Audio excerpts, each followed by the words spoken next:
Hi friends. இந்தியாவில் தேசியத்தின் எழுச்சி 12th புக்கில் 12th ஹிஸ்ட்ரி புக்கில் ஃபஸ்ட்டு லெசனாக இருக்குதுங்க. இப்போ நான் இந்த பேஜை படிச்சிடுறேன். இதில் இருக்க முக்கியமான பாயிண்ட்ஸையும் அண்டர்லைன் பண்ணியிருக்கேன். அதை அண்டர்லைன் பண்ணதை செகண்ட் டைமும் நான் படித்து காட்டுறேங்க. ஃபஸ்ட்டு நான் ஃபுல்லாக படிச்சிடுறேன் இந்த பேஜை. அறிமுகம் பாருங்கள். இந்தியாவை முன்னர் காட்டிலும் அதிகமாக சுரண்டுவதற்கும் கட்டுப்படுத்துவதற்காகவும் இந்திய அரசியலை பொருளாதாரத்தை ஒருமுகப்படுத்துவதில் ஆங்கிலேயர் வெற்றி பெற்றனர். இவ்வெற்றி தவிர்க்க இயலாத வகையில் தேசிய உணர்வின் வளர்ச்சிக்கும் தேசிய இயக்கம் தோன்றுவதற்கும் இட்டு சென்றது.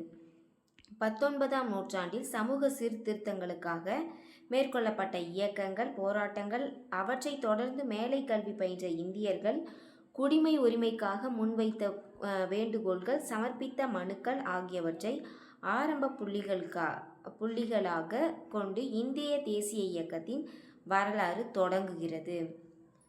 கிபி பொது ஆண்டு 1915 மோகன்தாஸ் கரம்சந்த் காந்தி தென்னாப்பிரிக்காவிலிருந்து இந்தியா திரும்பி 1919 இந்திய தேசிய இயக்கத்திற்கு அவர் தலைமை ஏற்றதிலிருந்து இந்திய தேசியம் மிகப்பெரிய மக்கள் இயக்கமாக மாறியது. தேசியம் விரிவான தளத்தில் தேசியம் என்பது ஒரு நாட்டிற்கு விசுவாசமாகவும் பக்தியோடும் இருத்தல் என பொருள் கொள்ளப்படுகிறது. அது தனது நாட்டை ஏனைய நாடுகளை காட்டிலும் உயர்வான இடத்தில் வைத்து பார்த்து அல்லது ஏனைய நாடுகளுக்கு போட்டியாக தனது நாட்டின் பண்பாடும் மற்றும் விருப்பங்களின் வளர்ச்சியில் சிறப்பு கவனம் செலுத்தும் ஒரு தேசிய உணர்வு அல்லது மனப்போக்காகும். காந்தியடிகளுக்கு முன்னர் தாதாபாய் நவ்ரோஜி, கோபாலகிருஷ்ண கோகலே, பிபின் சந்திரபால், லாலா லஜபதி ராய், பால கங்காதர திலகர் போன்றோரும் ஏனையோரும் காலனி சுரண்டல் குறித்தும் மக்களின் தேசிய அடையாளம் பற்றியும் இந்தியர்களுக்கும் கற்றுக் கொடுப்பதற்காக முன் முயற்சிகளை மேற்கொண்டனர்.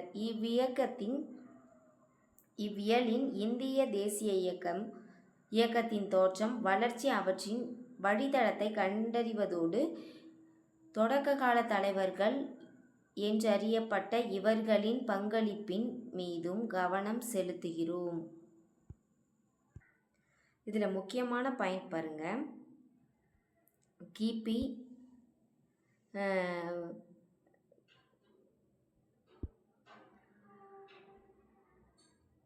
1915 மோகன்தாஸ் கரம்சந்த் காந்தி தென்னாப்பிரிக்காவிலிருந்து இந்தியா திரும்பி 1919 இந்திய தேசிய இயக்கத்திற்கு அவர் தலைமை ஏற்றதிலிருந்து இந்திய தேசியம் மிகப்பெரிய மக்கள் இயக்கமாக மாறியது. அப்போ இந்திய தேசியம் மக்கள் இயக்கமாக எப்போ மாறுச்சு? மோகன்தாஸ் தென்னாப்பிரிக்காவிலேருந்து இந்தியா திரும்பும்போது தான் மாறியிருக்கு. இந்த சைடு பாருங்கள். தேசியம்னா என்ன? ஃபஸ்ட்டு தேசியம்னா ஒரு நாட்டுக்கு விசுவாசமாகவும் பக்தியோடையும் இருக்கிறது தான் அதோடைய பொருள். தேசியம்னா நாட்டிற்கு விசுவாசமாகவும் பக்தியோடையும் இருக்கிறது தான் பொருள். தன்னோட நாட்டை விட வேறு எந்த நாட்டையும் உயர்வான இடத்துல வச்சு பார்க்கக்கூடாது. தன்னுடைய மற்ற நாடுகளுக்கு கூட போட்டியாக நாட்டின் பண்பாட்டையும் விருப்பங்களின் வளர்ச்சி சிறப்பு கவனம் செலுத்தும் ஒரு தேசிய உணர்வும் மனப்போக்கும் இருக்கணும். அடுத்தது கீழே பாருங்கள். காந்தியடிகளுக்கு முன்னாடி யார் தேசிய இயக்கத்தை ஃபாலோ பண்ணது?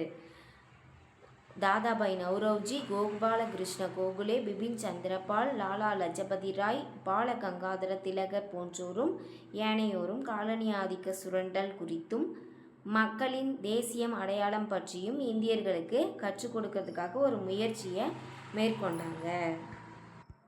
புரிஞ்சுதுங்களா? Next page போகலாங்களா?